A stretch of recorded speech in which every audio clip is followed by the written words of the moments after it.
Bougez pas les mecs, j'arrive.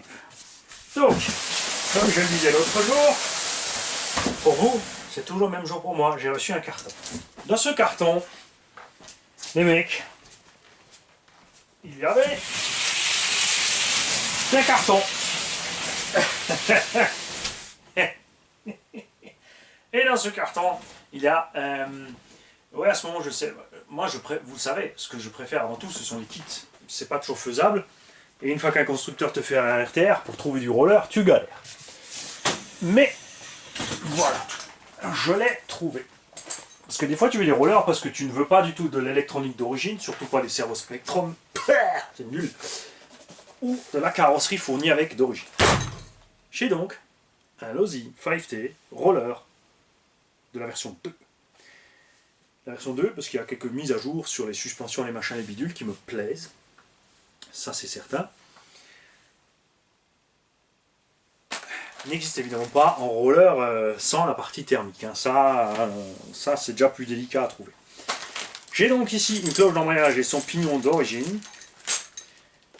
L'outillage qui est livré avec, et là ça me fait toujours marrer, hein, la clé en plastique pour les écrous de 24 pour un engin de cette taille, de ce poids et de cette puissance. La notice. Livré avec. On a l'équipement donc avec les disques de frein et le kit de conversion officielle Losi coûte cher et le moteur est fixé au centre, ce qui ne me plaît absolument pas. On a le moteur au milieu, les lipos à la place du réservoir. On est donc limité en place pour les lipos sur un engin de ce poids. Ce machin fait 16 kg et des brouettes sans la carrosserie, les mecs. Sans le moteur, sans rien. J'ai pesé ce roller à 16 kg. Et là les mecs, c'est pas vrai, j'en ai un. Et oui, c'est pas vrai, paniquez pas. Bonne nouvelle. Ce machin fait 13 kg comme ça, sans le moteur, avec sa cage. La cage toute seule fait 1,5 kg.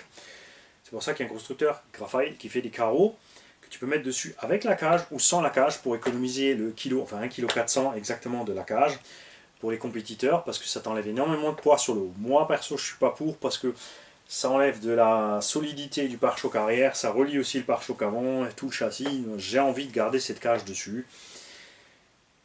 C'est clair. Mais elle pèse. J'ai pas pris la carreau d'origine du Losi 5T, même si l'idée que ce soit en 3 parties est excellente, parce que ça te permet de changer qu'un bout, mais elle vaut quand même 250 €. Et elle est moche. Je sais pas ce qui se passe avec les designers chez Horizon Mobile, les dessinateurs. Ils ont tendance à faire des cabines raplapla et petites, alors qu'aucun de ces trucks, si vous regardez un Stadium Truck, un Pro Truck, un Desert Truck, tout ce que tu veux, aucun n'a une cabine plus petite que son habitacle. C'est du délire. Enfin, moi je trouve ça laid. La carreau du Losi 5 est une grosse crêpe.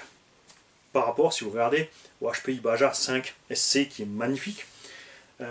Tu vois, Horizon Mobile, ils ont le même problème sur l'Arma Creighton. On a une mini cabine. Si la cabine était plus large, ça serait beaucoup plus beau. Tu vois, la Jeep chez ProBody, elle a bien une cabine bien large, comme en vrai. Et c'est sympa. Donc moi, je me suis décidé pour une carrosserie graphile pour aller là-dessus. Qui a pour moi un meilleur look, surtout si tu utilises justement l'effet de la peinture sombre et claire pour donner un peu de lignes, des lignes peut-être un peu plus effilées à la machine. Enfin, on verra quand ça sera là, ça c'est pas encore arrivé, ça vient d'Italie, directement de chez eux. Et ils m'envoient ça d'ici la semaine prochaine normalement. Suspension d'origine. L'huile arrière un peu plus dure que l'huile avant. Tu vois, regarde, on est très réactif de l'avant et on est moyennement réactif de l'arrière, ça vous le savez. Moi j'inverse. Je préfère avoir plus ferme de l'avant, surtout quand on a le poids relativement en avant, on va tomber plus souvent sur l'avant là-dessus. Et quand tu es en train d'accélérer, l'avant est délesté, de toute façon ça peut travailler tranquille. Tu vois, et là la réaction trop lente de la supette, je suis pas trop fan. Quoique, on va peut-être l'essayer d'abord stock avant de changer quoi que ce soit. Donc, tu peux garder avec le kit de conversion officiel les freins. Pourquoi? Là, on a un cerveau de frein, mais par les réglages, tu peux changer pour que ton freinage soit plus précis de l'avant ou de l'arrière, ou plus, enfin, serrer plus fort l'avant de l'arrière, ou l'inverse, ce que tu veux. Tu peux évidemment aussi, te monter deux cerveaux. Il y a moyen de monter deux servos pour séparer le frein avant de l'arrière, pour mixer comme tu as envie et te faire d'ailleurs. Parce que quand tu règles mécaniquement ici, tu es bloqué avec ce réglage mécanique. Tu vas être obligé systématiquement, parce qu'en plus ça c'est le servo gaz-frein. Donc d'un sens ça va être gaz, de l'autre ça va être frein. Tu vas être obligé de changer mécaniquement, systématiquement selon le terrain ou le circuit tes réglages. Alors que si tu mets deux servos gaz-frein, tu peux faire un mixage séparé. Instantanément. Par les fonctions de ta radio, si tu as une radio bien évoluée, tu pourras avec un simple switch faire basculer le freinage de plus fort de l'arrière, plus fort de l'avant. Tu peux te mettre un mixage auxiliaire pour te faire un frein à main, les gars. C'est-à-dire que tu vas freiner les 4 fers normales sur ta gâchette et quand tu switches, tu bloques tes roues arrière pour te faire un petit frein. C'est faisable. Tout ça, c'est faisable. Mais là, du coup, il faudrait 3 servos. Un de gaz et chacun sur les freins.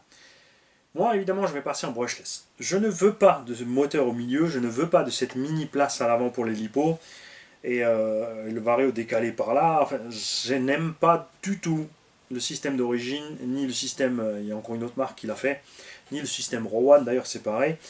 Il y a même un des systèmes qui utilise un pignon méga archi long comme ça, spécial pour arriver jusque sur la couronne. Ça me plaît pas, mais alors pas du tout. C'est pour ça que moi, j'ai pris, grâce à un vendeur de Bon Coin, j'ai trouvé ceci donc. Ceci est d'occasion, et ça vient de chez Tonton Viette. Le kit Triton. Bon, Tonton, tu l'as un petit peu maltraité quand même, hein. Tu as transformé ça en gruyère. Le kit Triton qui est prévu pour monter le moteur de l'autre sens. Puisque le diff, lui, il n'a pas d'encoche dans le châssis. Tu peux le poser où tu veux. Donc moi, je vais me retrouver là, avec mon moteur à droite. Le train, je vais basculer la machine, est décalé sur la droite. Donc en mettant le moteur à droite, c'est sûr, si je roule qu'en vitesse, je serai déséquilibré. Mais moi, c'est pas mon but, vous me connaissez. Cette machine équipée avec la KO, l'électro, va faire dans les 15-16 kg. Donc moi, je vais faire cette machine entre 12 et 16 S. 12 S, ça peut suffire, c'est vrai, avec les nouvelles batteries qu'on a. On est pas mal en 12. D'un autre côté,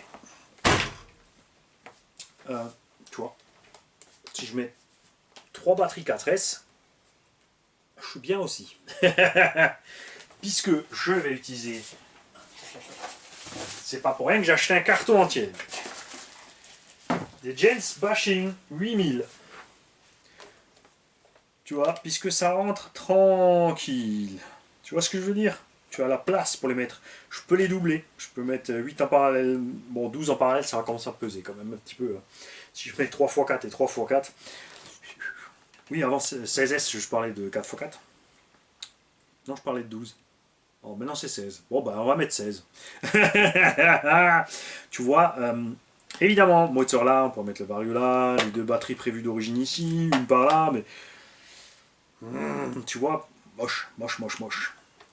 On pourrait empiler les 4x4 pour faire 16S là, à voir. Moteur, arrêteur, tu vois. Moi je préfère le kit Triton, c'est très clair. Donc je vais installer ce kit, c'est pour ça que je l'ai chopé. On va mettre ce kit Triton là-dedans. Et on va se faire plaisir. N'est-ce pas? Tiens, d'ailleurs, on peut le monter là. Il n'est pas prévu pour monter là, il est monté là. Moteur. T'arrives de quel sens, mon kiki, toi?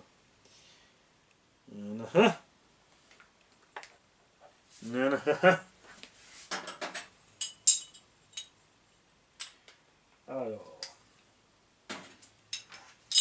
Là.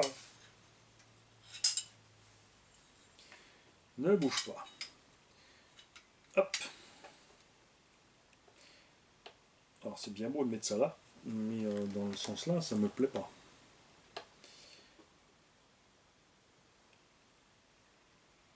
Bon, c'est pas grave, il y a un petit mystère qu'on va résoudre au moment de monter. Comme d'hab. Ah non, c'est bon, c'est bon, c'est bon, ça se prend là-bas, dans le pied du truc.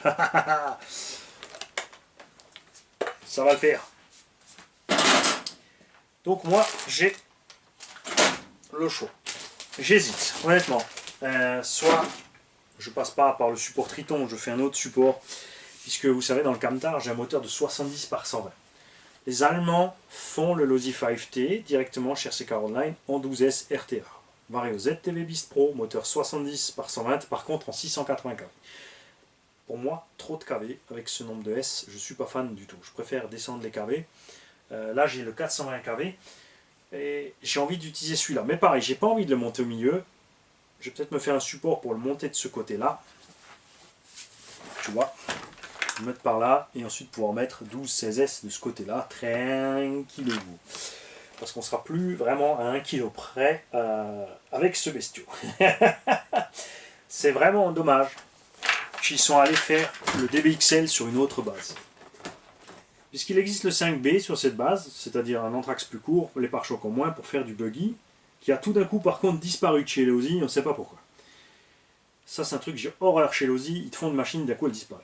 Bon, peut-être que ça faisait de l'ombre au DBXL 2, mais le DBXL 2 n'a pas cette qualité de châssis, il n'a pas ces triangles, il n'a pas cette voie, il n'a pas ce débattement de suspension, je ne suis pas satisfait du DBXL. Le 2 est amélioré, mais c'est toujours pas suffisant pour moi par rapport à ça. Donc c'est pour ça que j'ai opté ça. Donc je vais vous le préparer aux petits oignons. Hein. On va faire quelque chose de sympa, comme dit entre 12 et 16, à voir ce qu'on va faire. Comme le 70 par 120 est maintenant dans le camion et que je suis tranquille comme ça, bon, j'étais bien aussi avec le 360. En 18S, on était franchement bien dans le camion, 127 de pointe, 25 minutes d'autonomie, moi j'aimais bien. Mais là, j'ai équipé le camion comme ça, donc est-ce que je ne vais pas profiter de ce 360 kV pour le mettre là-dedans pareil, on pourrait mettre 18, 3 baseline. Après, on est quand même beaucoup plus lourd que le camion, donc l'autonomie va souffrir, c'est pour ça que tu vois, bon, on peut le mettre en 16. On peut mettre le 360 kV en 16, c'est un tout-terrain, je ne suis pas obligé de monter à la vitesse du Camtar, c'est sûr. Je ne veux pas de vitesse folle. Le but pour moi, toujours, n'est pas de monter les S pour rouler à 120. Vous pouvez avoir un RTR de MGM Compro en 14S, il faut des autres pneus parce que tout ce qui est notre pneu standard explose. Mani, la poste, s'il te plaît, oui, j'arrive.